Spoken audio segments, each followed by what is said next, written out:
Hollywood'un en dobra, en ikonik aktörlerinden birini düşünün. Peki ya ülkesi tarihinin en büyük krizlerinden birini yaşarken bu adam bir anda sessizliğe gömülürse? İşte bu, Jack Nicholson'ın 11 Eylül saldırıları karşısındaki o çok kişisel ve pek de bilinmeyen hikayesi. Bu anlatıda tam da bu gizemin peşine düşeceğiz. Neden Jack Nicholson 11 Eylül'den sonra adeta ortadan kayboldu? Ve o büyük sessizliğin ardında aslında neler yaşanıyordu? Her şeyin başladığı o güne gidelim. 11 Eylül 2001'e. Jack Nicholson, Los Angeles'taki evinde tek başınaydı ve milyonlarca insan gibi o da olan biteni televizyondan izliyordu. Gördükleri karşısında adeta donup kalmıştı. Ve tepkisi hani derler ya, anında ve kesindi. Sadece saatler içinde bütün programını iptal etti, iş görüşmelerini durdurdu ve kendini kamusal hayattan tamamen çekti. Yakın arkadaşlarının anlattığı bir tablo var ki durumu çok daha iyi özetliyor aslında. Saatler boyunca aynı koltukta, gözlerini bir an bile ekrandan ayırmadan oturmuş. Neredeyse hiçbir şey yememiş, yanındaki küllük ise ağzına kadar doluydu. Tam bir şok hali yani.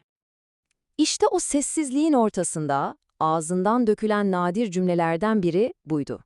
Bu sözler onun için dünyanın nasıl bir anda geri dönülmez bir şekilde değiştiğini ve hiçbir şeyin eskisi gibi olmayacağını ne kadar derinden hissettiğini gösteriyor aslında. Ve işte burada inanılmaz bir zıtlık ortaya çıkıyor. Bir yanda kameralar önünde mutlak bir sessizlik var. Ne bir basın toplantısı, ne bir taziye mesajı, hiçbir şey. Diğer yanda ise perde arkasında anında başlayan bir eylem söz konusu. Çünkü o sadece sessiz kalmıyordu. Tam tersine kameralar kapandığında o harekete geçiyordu. İlk 72 saat içinde kimsenin haberi olmadan New York'taki yardım fonlarına yüklü bağışlar yaptı. Hatta gizlice bir itfaiye istasyonunun neye ihtiyacı olduğunu öğrenip onlara malzeme yolladı. Ve işte onun bu yaklaşımını belki de en iyi özetleyen o küçücük ama bir o kadar da anlamlı detay. O kahraman itfaiyecilere gönderdiği malzemelerin arasına imzasız, el yazısıyla yazılmış sadece bu notu bırakmıştı. Peki kim bu gizemli bağışçı? İşte bu da tamamen bir tesadüf eseri ortaya çıkıyor. İstasyondaki bir dedektif, Nicholson'ın yıllar önce imzaladığı bir fotoğraftaki el yazısıyla nottaki el yazısını karşılaştırınca durumu anlıyor. Yani onun niyeti tamamen isimsiz kalmaktı. Yani şunu anlamak çok önemli. Onun sessizliği bir ilgisizlik, bir umursamazlık değildi. Tam tersine bu, onun acıyı yaşama, kendi içinde yas tutma biçimiydi. Zaten bu felsefesini aynı hafta gelen önemli bir gala davetini reddederken kurduğu şu cümleyle çok net ortaya koyuyor. Önceliklerinin ne olduğunu açıkça belirtmiş. Çünkü bu onun için uzak, soyut bir trajedi değildi. New Jersey'de büyümüş biri olarak Nicholson'ın New York'la kişisel bir bağ vardı. O şehre ve o şehrin direncine büyük bir hayranlık duyuyordu. Ve bu kişisel dokunuşlar sadece bağışlarla sınırlı kalmadı. Herkesten gizli, New York'taki dostlarına, eski ekip arkadaşlarına ulaştı, onlara kısacık sesli mesajlar bırakarak sadece iyi olup olmadıklarını kontrol etti.